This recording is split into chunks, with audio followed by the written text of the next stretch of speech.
તમે મંચુરિયન ખાવાના શોખીન હો તો સૌથી પહેલા તો મારી આ વિડીયો જુઓ, અને આ વિડીયો જોયા પછી મને નથી લાગતું કે તમે મંચુરિયન ખાઈ શકશો, અને એ પણ શાંતિથી. કારણ કે મંચુરિયન આજે ભારતની અંદર બેન થઈ ગયું છે, અને એનું પાછળનું જે મેઇન રીઝન છે એ એનો કલર. તો કલરની અંદર એવું તો શું છે કે જેને કારણે આખું મંચુરિયન બેન થઈ ગયું?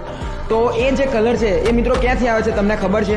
તો એનું મેઇન રીઝન એ જ છે કે એ કલર છે એ કોચિનીલ નામનું એક જીવજંતુ છે, એની અંદરથી એ લાલ કલર કાઢવામાં આવે છે. કે એ જે વ્હાઇટ કલરનું જીવજંતુ આવે એને મચડી નાખે તો એની અંદર જે લાલ કલર હોય એનો યુઝ આ મંચુરિયનની અંદર કરવામાં આવે છે, અને જેને કારણે આ મંચુરિયન લાલ કલરનું બને છે.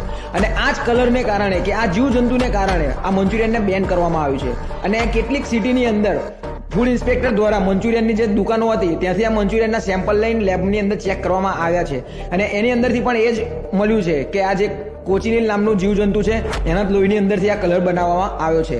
તો મિત્રો હવે ફરી તમે મંચુરિયન ખાવા જાઓ એ પહેલાં મારી આ વિડીયો ખાસ જોઈ લેજો.